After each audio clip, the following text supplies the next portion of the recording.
মুহতারাম মুসলিয়ানে কেরাম, যেহেতু এখন হজ্জের সময়, হজ্জের মৌসুম চলতেছে, সামনে কুরবানিও আছে, এই সূত্রে আজকে আমি আপনাদের সামনে হজ্জের বিষয়ে আলোচনা করব। হজ্জের গুরুত্ব ও তাৎপর্য কি? হজ্জের আবেদনিক অর্থ হলো আল কাসদু ইলা মুআজ্জাম, কোনো বড় জিনিসের সংকল্প করা, কোনো গুরুত্বপূর্ণ জিনিসের সম্পাদন করার ইচ্ছা করা। আর শরীয়তের পরিভাষায় হজ বলা হয় কাসদুল বাইতুল হারাম লিতাকাররুবি ইলাল্লাহ বিআফআলিন মাখসুসিন ফি জামানিন মাখসুসিন, নির্দিষ্ট সময়ের মধ্যে নির্দিষ্ট কাজের মাধ্যমে আল্লাহ রাব্বুল আলামিনের সন্তুষ্টির জন্য আল্লাহর ঘর জিয়ারত করাকে হজ বলা হয়। হজ্জের সময় কোনটি? আল হাজ্জু আশহুরুম মা'লুমাত। এই ব্যাপারে আল্লাহ রাব্বুল আলামিন বলেন হজ হলো নির্দিষ্ট সময়ের মধ্যে। হজ 3টি মাসের মধ্যে হজ পালন করতে হয়: শাওয়াল, জিলকাদ এবং জিলহজ্জের প্রথম 10 দিন। শাওয়ালের ভিতরে ইহরাম বাঁধতে পারবে, এর আগে যদি ইহরাম বাঁধে হজ হবে না। যদিও আবু হানিফা রাহমাতুল্লাহ আলাইহির মতে শাওয়ালের বাইরে যদি হজ বাঁধে তাহলে হজ হয়ে যাবে, কিন্তু মাকরুহ হবে। তো শাওয়াল, জিলকাদ এবং জিলহজ, এই 3টি মাস হলো হজ্জের মাস। হজ 3 প্রকার: হজ্জে কিরান, হজ্জে তামাত্তু, হজ্জে ইফরাদ। হজ্জে কিরান কাকে বলা হয়? মিকাত থেকে, অর্থাৎ যেখান থেকে ইহরাম বাঁধা হয়। আমাদের বাংলাদেশের হাজিরা বাংলাদেশ থেকেই হজ্জের ইহরাম বেঁধে ফেলে। মিকাত থেকে উমরা এবং হজ্জের ইহরাম একসাথে বেঁধে ফেলা, এক ইহরাম দিয়েই উমরা পালন করা, তারপরে হজ পালন করা, এটাকে বলা হয় হজ্জে কিরান। আমাদের বাংলাদেশে হাজি সাহেবরা যেহেতু হজ্জের শেষ মুহূর্তে যায়, এই জন্য অধিকাংশ হাজি সাহেবরাই হজ্জে কিরান করেন। দ্বিতীয় হজ্জের প্রকার হলো হজ্জে তামাত্তু। উমরার জন্য ইহরাম বাঁধা, তারপরে হালাল হয়ে যাওয়া, এরপরে হজ্জের সময় হইলে মসজিদে হারাম থেকে ইহরাম বেঁধে হজ পালন করা, এটাকে বলা হয় হজ্জে তামাত্তু। এ হজটা সহজ। তৃতীয় প্রকার হজ্জে ইফরাদ, উমরা না করে শুধু হজ পালন করা। এই 3 প্রকার হজ্জের মধ্যে কোনটি উত্তম? কারো কারো মতে হজ্জে কিরান উত্তম, কারো কারো মতে হজ্জে তামাত্তু উত্তম। এখন কথা হলো হজ্জের বিধান কি? হজ্জের বিধান হলো হজ ইসলামের 5টি মৌলিক বিষয়ের একটি বিষয়। আল্লাহ রাসূল সাল্লাল্লাহু আলাইহি ওয়াসাল্লাম ইরশাদ করেন, বুনিয়াল ইসলামু আলা খামস, শাহাদাতি আল্লা ইলাহা ইল্লাল্লাহ ওয়া ইকামিস সালাহ ওয়া ইতাইজ যাকাত ওয়াল হজ্জি রমাদান। রাসূলুল্লাহ সাল্লাল্লাহু আলাইহি ওয়াসাল্লাম বলেন, ইসলামকে 5টি বিষয়ের উপরে প্রতিষ্ঠিত করা হয়েছে। প্রথম বিষয় হলো লা ইলাহা ইল্লাল্লাহ, এর সাক্ষ্য দেওয়া। দ্বিতীয় বিষয় হলো ওয়া ইকামিস সালাহ, 5 ওয়াক্ত নামাজ কায়েম করা। ওয়া ইতাইজ যাকাত, তৃতীয় বিষয় হলো যাকাত আদায় করা। চতুর্থ বিষয় হলো রমজান মাসের রোজা রাখা। চতুর্থ বিষয় হজ করা। হজ কার উপরে করা? আল্লাহ রাব্বুল আলামিন ইরশাদ করতেছেন সকলের উপরে হজ করা ফরজ না। কার উপরে হজ করা ফরজ? আল্লাহ রাব্বুল আলামিন ইরশাদ করেন ওয়ালিল্লাহি আলান নাসি হিজ্জুল বাইতি মান ইসতাতাআ ইলাইহি সাবিলা। যেসব ব্যক্তির উপরে হজ্জে যাওয়া আসার মতো খরচ আছে, ব্যবস্থা আছে, সেই সব লোকদের উপরে আল্লাহ তাআলা পাওনা খানা কাবাকে জিয়ারত করা। তাহলে যারা মক্কা শরীফে যাতায়াত করতে পারে, এরকম অর্থ সম্পদ আছে, তার উপরে হজ করা ফরজ এবং শরীর স্বাস্থ্য ভালো আছে। এভাবে আল্লাহ রাসূল সাল্লাল্লাহু আলাইহি সাল্লাম ইরশাদ করেন قال خطبنا رسول الله صلى الله عليه وسلم وقال يا أيها الناس قد فرض عليكم الحج فحجوا। হযরত আবু হুরায়রা রাদিয়াল্লাহু তাআলা আনহু থেকে বর্ণিত, তিনি বলেন রাসূলুল্লাহ সাল্লাল্লাহু আলাইহি ওয়াসাল্লাম আমাদেরকে আদেশ করেছেন ইয়া আইয়ুহান নাস, হে লোক সকলেরা, قد فرض عليكم الحج فحجوا, যে তোমাদের উপর হজকে ফরজ করা হয়েছে, ফাহুজ্জু, তোমরা হজ আদায় করো। فقال رجل أكل عام يا رسول الله, এক ব্যক্তি বলল ইয়া রাসূলুল্লাহ, প্রত্যেক বছরই কি হজ করতে হবে? ফাসাকাতা, রাসূল সাল্লাল্লাহু আলাইহি ওয়াসাল্লাম চুপ করে গেলেন, উনি নিশ্চুপ হয়ে গেলেন, কথা বলছেন না। হাত্তা ক্বালা সালাতান, এমন অবস্থায় ওই ব্যক্তি তিনবার এই প্রশ্ন করলেন ইয়া রাসূলুল্লাহ আকুলু আমিন, ইয়া রাসূলুল্লাহ, প্রত্যেক বছরই কি হজ করতে হবে? এই প্রশ্নটা তিনবার বলে ফেলছে। রাসূলুল্লাহ সাল্লাল্লাহু আলাইহি সাল্লাম বলেন ফাকালা লাউ কুনতু নাআম লা ওয়াজাবা, আমি যদি বলে দেই হ্যাঁ, তাহলে তোমাদের উপরে প্রত্যেক বছরই হজ করা ফরজ হয়ে যাবে।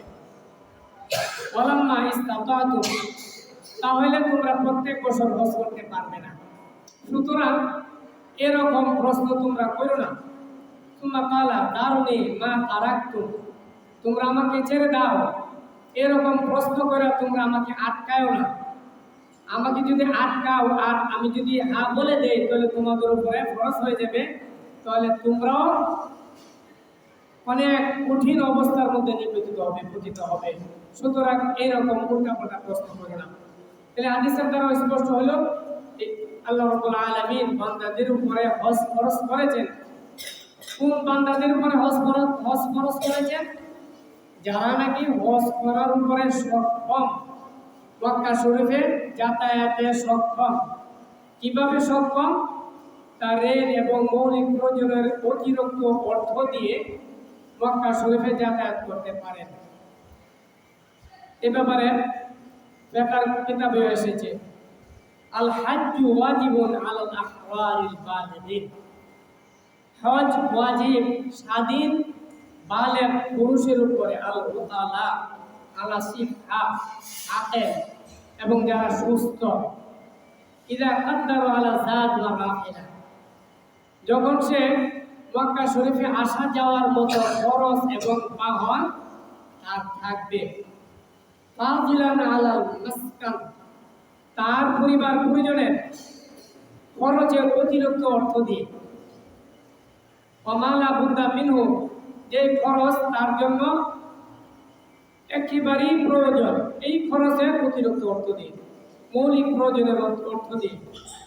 ওয়ান নাফকাতি ইয়ালি ইযা হিনা উদিহি, মক্কা শরীফে যাতায়াত করার মধ্যে যে সময়টুকু লাগবে, এই সময়ের পরিবার পরিজনের ভরণ পোষণও তাকে দিয়ে যেতে হবে। ওয়ায়ুতাবারু ফিল মারআতি আইয়াকুনা লাহা মাহরামুন, যদি সে মহিলা হয় তাহলে তার অর্থ দিয়ে মাহরাম পুরুষকে সঙ্গে নিয়ে যাওয়ার মতো সামর্থ্য থাকতে হবে। মহিলা মাহরাম পুরুষ তারা হজে যেতে পারে না। মাহরাম পুরুষকে তাহুজ্জু বিহা যাওজুন, মাহরাম পুরুষ থাকবে অথবা তার স্বামী থাকবে। ওয়ালা ইয়াজুজু লাহা আন তাহুজ্জা বিগাইরিহা, কোন মহিলার জন্য মাহরাম পুরুষ ছাড়া হজে যাওয়া জায়েজ না। ইদা কানা বাইনাহা ওয়া বাইনা মক্কাতা সালাসাত আইয়াম, যখন তার বাড়ি এবং মক্কা শরীফের মধ্যে 3 দিনের রাস্তা থেকে দূরত্ব হয়। তার বাড়ি এবং মক্কা শরীফের মধ্যে 3 দিনের রাস্তা থেকে দূরত্ব পথ অতিক্রম করে যেতে হয়, তাহলে তার সাথে মাহরাম পুরুষ লাগবে। এখন আমাদের বাংলাদেশের থেকে মক্কা শরীফ গেলে, হাইটা গেলে 3 দিন লাগবে না? এটা এরোপ্লেনের পথ না, বিমানের পথ না, উট দিয়ে পায়ে হেঁটে যাওয়ার মতো 3 দিনের রাস্তার চেয়ে বেশি রাস্তা যদি হয়, তাহলে পুরুষকে মাহরাম পুরুষকে সাথে নিয়ে যেতে হবে।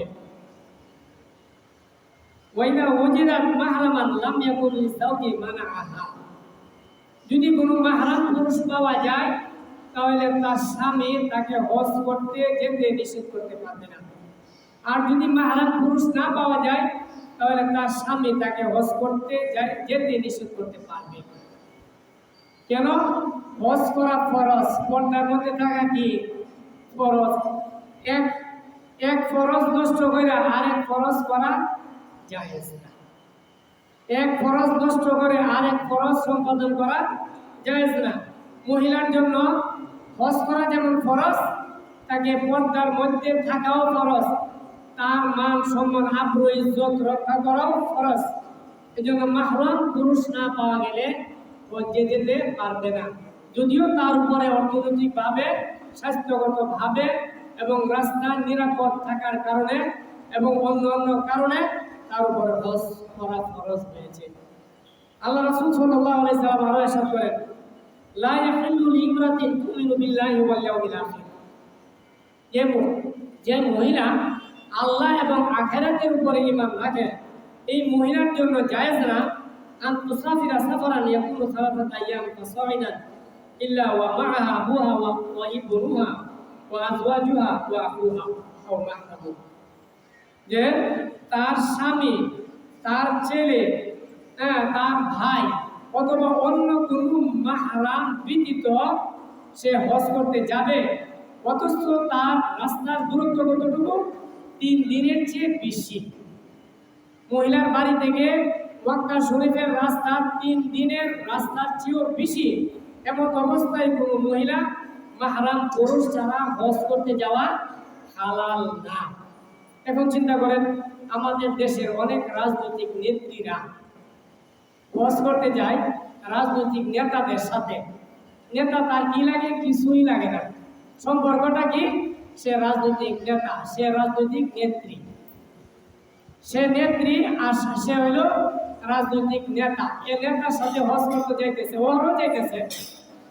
একজনের কথা বলতেছি না, অহরহই, কোনো নির্দিষ্ট কর্তৃপক্ষ করতেছি না। আমাদের দেশের অনেক মহিলারা, অনেক রাজনৈতিক নেত্রীরা হজ করতে যাইতেছে প্রায় প্রতি বছর আরেক রাজনৈতিক নেতাকে নিয়ে, যে নেতা তার মাহরাম না। তাহলে এই হজটা কি হবে? এই হজটা জায়েজ হবে না। এই নেত্রীর উপরে যদি হজ ফরজ হয়ে থাকে তাহলে হজ তার উপরে মওকুফ থাকবে আদায় করা। যতক্ষণ পর্যন্ত তার মাহরাম পুরুষ না পাওয়া যাবে তার সঙ্গে হজে যাওয়ার মতো, এতক্ষণ পর্যন্ত তার উপর হজ করা, আদায় করা ফরজ হবে না। এখন কথা হলো, যার উপর হজ ফরজ হয়েছে, হজ আদায় করা, হজ ফরজ হওয়ার সাথে সাথে আদায় করতে হবে নাকি দেরি করেও করা যাবে? যেমন কি আমাদের দেশে করা হয়, অনেক মানুষের উপরে হজ ফরজ হয়, কিন্তু সে হজ করে কখন? একেবারে বৃদ্ধ হইতে হইতে লজ্জা পুরা হয়ে গেছে, খুব মুসিব চিনে না। এমন অবস্থায় হজে নিয়ত করে, না করতে পারে হজের ইহরাম, না করতে পারে হজের কোনো একটা রুকুন আদায়, না করতে পারে হজের কোনো একটা ওয়াজিব আদায়। এমন অবস্থায় আমাদের দেশের হাজী সাহেবরা হজে যায়, এটা আসলে ঠিক না। যখনই হজ ফরজ হবে সাথে সাথেই হজ করে নেওয়া এটা কর্তব্য। এ ব্যাপারে হজ কখন করবে, হজ সাথে সাথে করবে কিনা নাকি দেরি করা যাবে, ফতোয়ার কিতাবের মধ্যে বিস্তারিতভাবে এসেছে। দুরুল মুখতার দ্বিতীয় খণ্ড 191 পৃষ্ঠায় এসেছে, ফরিদা মাররাতান আলাল ফওর, আল হজ ফরিদা মাররাতান আলাল ফওর, যার উপর হজ ফরজ হবে ওই বছরই যদি তার ভিসার সুবিধা থাকে, পাসপোর্ট ভিসার সুবিধা থাকে, তাহলে সাথে সাথে এই বছরই হজ করা তার উপরে ফরজ। হেদায়েত দ্বিতীয় খণ্ড কিতাবুল হজ 212 পৃষ্ঠায় এসেছে, হুয়া ওয়াজিবুন সুম্মা হুয়া ওয়াজিবুন আলাল ফাওর ইনদা আবি ইউসুফ ওয়া আন আবি হানিফা রাহমাতুল্লাহি আলাইহি। আবু ইউসুফ রাহমাতুল্লাহি আলাইহি এবং আবু হানিফা রাহমাতুল্লাহি আলাইহির মতে সাথে সাথে যে বছর হজ ফরজ হবে সেই বছরই তার উপরে হজ করা কর্তব্য হবে। এ ব্যাপারে রাসূলুল্লাহ সাল্লাল্লাহু আলাইহি সাল্লাম ইরশাদ করেন, আন ইবনে আব্বাস রাদিয়াল্লাহু আনহু قال قال رسول الله صلى الله عليه وسلم من أراد الحج। রাসূলুল্লাহ সাল্লাল্লাহু আলাইহি সাল্লাম বলেন, যে ব্যক্তি হজ্জের ইরাদা করবে তাহলে তাআজ্জালু ইলাল হজ, তাহলে সে যেন হজ করার মধ্যে জলদি করে, তাড়াতাড়ি করে, গড়িমসি না করে। যার উপর হজ ফরজ হবে সে যেন হজ আদায় করতে গড়িমসি না করে, দেরি না করে। কেন?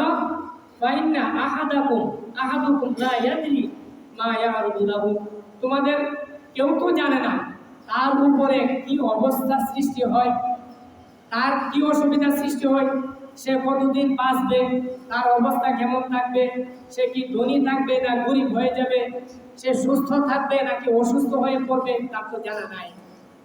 সে বাঁচবে কিনা সেটাও তার জানা নাই, সুস্থ থাকবে কিনা সেটাও তার জানা নাই, রাস্তা নিরাপদ থাকবে কিনা সেটাও তার জানা নাই, ধনী থাকবে কিনা সেটাও তার জানা নাই। সুতরাং যখন যার উপরে হজ ফরজ হবে সে যেন তাড়াতাড়ি হজ করে। মুসনাদ আহমদ। এ ব্যাপারে তিরমিজি শরীফের হাদিসে আসছে, আন আলী রাদিয়াল্লাহু আনহু قال قال رسول الله صلى الله عليه وسلم من ملك زادا وراحلة تبلغه إلى البيت الله। যে ব্যক্তি মক্কা শরীফে যাওয়ার মতো বাহন পাবে, পাথিও তার থাকবে, খরচ আদি তার থাকবে, ইলা বাইতিল্লাহ ওয়ালাম ইয়াহুজ্জা, অথচ সে হজ করলো না, ফালা আলাইহি আইয়ামুতা ইয়াহুদিয়ান আও নাসরানিয়ান। আল্লাহ রাসূল সাল্লাল্লাহু আলাইহি সাল্লাম বলেন, তার ব্যাপারে আমার কোনো দায়িত্ব নাই, কর্তব্য নাই, আমার কোনো আসে যায় না। সে ইহুদি হয়ে মরুক নাকি সে নাসারা হয়ে মরুক, খ্রিস্টান হয়ে মরুক নাকি ইহুদি হয়ে মরুক, সে দায়িত্ব, সে পরোয়া আমার নাই, আমার দেখার কোনো বিষয় না। وذلك أن الله تبارك وتعالى يقول ولله على الناس حج البيت من استطاع إليه سبيلا। আল্লাহ রাসূল এই কথাটা কেন বলছেন? আল্লাহ তাআলা বলছেন যে আল্লাহ তাআলা ওই বান্দার উপরে ফাওনা যে কাবা শরীফে, মক্কা শরীফে যাতায়াতের সামর্থ্য রাখে হজ করা, যে মক্কা শরীফে যাতায়াতের সামর্থ্য রাখে হজ করা, এই আল্লাহ তাআলার ফাওনা, এই বান্দার উপরে আল্লাহ হক। সুতরাং যার মক্কা শরীফে যাতায়াতের সামর্থ্য থাকবে তার হজ করার মধ্যে গড়িমসি করা উচিত নয়। এবার চিন্তা করার বিষয়, আমাদের সমাজের অনেক মানুষের উপরে হজ করা ফরজ, অনেক মানুষের উপরে হজ করা ফরজ। হজ্জে এখন টাকা বেশি লাগে, এখন টাকাকে বাঁচাইতে গিয়া অনেকে উমরা করে ফেলে, মনে করে আচ্ছা হজে পরে করুমে। এখন উমরা করি, আগে চিন্তায় বুঝ যায়, পরে হজটা করুক, কিন্তু আস্তে আস্তে দেখা যায় হজ করা হয় না। এমন অবস্থায় আল্লাহ রাসূলের ভাষ্য, কোনো ব্যক্তি হজ যদি ফরজ হয়, সেই ব্যক্তি যদি হজ না করে, সময় ক্ষেপণ করে, করুম করতে করতে, তাহলে আল্লাহ রাসূলের তার উপরে কোনো দায়িত্ব নাই। অনেকে মনে করে মেয়ে বিয়া দিয়া দেয়, মেয়ে বিয়া দেওয়া আমাদের ফরজ, হজ যেমন ফরজ মেয়ে দিয়ে বিয়া দেওয়া ফরজ, সুতরাং মেয়ে বিয়া না দিয়া হজ করতাম না। আচ্ছা এখন বলুন তো, নামাজ পড়া কি ফরজ না? হজ করা ফরজ, নামাজ পড়া ফরজ নাকি? তাহলে মেয়ে বিয়া দেওয়া লাগে কি আমরা নামাজ আটকে রাখছি? আমরা কেমন কোনো কথা বলি যে নামাজ পড়ুম, আগে মেয়ে বিয়া দেওয়া নেই। হজ যেমন ফরজ, নামাজ ফরজ, দেন নামাজ ফরজ তো আমরা আটকায় রাখি না মেয়ে বিয়ে দেওয়ার জন্য, তাহলে হজ্জের ফরজ আমরা কেন মেয়ে বিয়ে দেওয়ার জন্য আটকায় রাখতেছি? যাদের উপর হজ ফরজ অতি সত্তরে হজ করা দরকার। যার কোনো ওজন নাই, কয়টা কথা বলেছে? যার কোনো ওজন নাই এইরকম ব্যক্তি যদি হজ না করে তাহলে তার গুনাহ হবে। কেমন গুনাহ হবে? এই ব্যাপারে ফতোয়া স্বামীর মধ্যে দ্বিতীয় খণ্ড 192 এসেছে, ওফি ফাতহিল কাদির ওয়াইরাতু বিত্তাখির, যে ব্যক্তি হজ ফরজ হবে সে হজ করলো না, ওয়াইরাতু বিত্তাখির, সে হজকে দেরি করার কারণে, বিলম্ব করার কারণে সে গুনাহগার হবে। এবং ইমদাদুল আহকামের মধ্যে এসেছে ক্বালা ফাইন আখারাহু ইলাল আমি সানি বিলা উযরিন ইলা মুতাবারিন শারআন ইয়াকুমু বিতারকিল ওয়াজিব, হজ ফরজ হইলে সাথে সাথে হজ করা তার উপরে ওয়াজিব। এখন সে হজ করলো না কেন? এই জন্য হজ আদায়তে বিলম্ব করলো কেন, গরিবসে করলো না, এই জন্য তার গুনাহ হবে। ওয়াজিব তরক করার কারণে তার গুনাহ হবে। আর হজের ফজিলত কি? আল্লাহ রাসূল সাল্লাল্লাহু আলাইহি সাল্লাম বলেন, যে ব্যক্তি হজ করলো, হজ যদি আল্লাহ তাআলা কবুল করে থাকে তাহলে হজ্জে মাবরুরের সওয়াব, তার বিনিময় জান্নাত ছাড়া আর কিছুই হতে পারে না। আলোচনা অনেক লম্বা ছিল, সময়ের অভাবে করতে পারলাম না। তাই যাই হোক, যে ব্যক্তির উপরে, আমাদের উপরে, যাদের উপরে হজ ফরজ, আমরা অতি সত্বর ইনশাআল্লাহ হজ করব। এবছর তো হয়তো সম্ভব না, আমরা নিয়ত করবো ইনশাআল্লাহ আগামী বছরই আল্লাহ যদি বাঁচার এক হজ করব। এখন যাদের উপরে হজ করা ফরজ তাদের উপর উচিত কি? এখন যদি আমি মারা যাই, এই জন্য তার উপরে ওয়াজিব হইল হজ্জে ওসিয়ত করা, যে আমি যদি মারা যাই আগামী বছর হজের সময় আসতে আসতে আমি যদি মারা যাই তাহলে আমার ভোট দিয়ে হজ তোমরা করো। এর মধ্যে যদি সে মারা যায় তাহলে তার সন্তানেরা যদি হজ করে সে খালাস, সে মুক্ত হয়ে যাবে। আর যদি ওসিয়ত না করে সে মুক্ত হবে না। তার সন্তানেরা যদি হজ করেও এরপরেও সে মুক্ত হবে কিনা ইমামদের মধ্যে মতানৈক্য। তো এই জন্য যাদের উপরে হজ ফরজ অতি সত্বর আজকেই সন্তানদেরকে ওসিয়ত করবেন যে আগামী বছর আমি যদি হায়াত না পাই তোমরা আমার ভোট দিয়ে হজ তোমরা আদায় করবে। আল্লাহ রাব্বুল আলামিন আমাদেরকে সকলকেই হজ করার তৌফিক দান করুন। আল্লাহ তাআলা এরকম শক্তি, সামর্থ্য, অর্থনৈতিক অবস্থা সবকিছু দান করুন। সামনে আমাদের কুরবানির সময়, কুরবানির জন্য আমরা প্রস্তুত হই, একেবারে কাছে এসে গেছে। কার সাথে শরীক হবেন, কিভাবে শরীক হবেন, এই বিষয়ে ইনশাআল্লাহ মানুষের প্রস্তুতি নেবেন। ইনশাআল্লাহ এই বিষয়ে আগামী জুমায় আলোচনা হবে।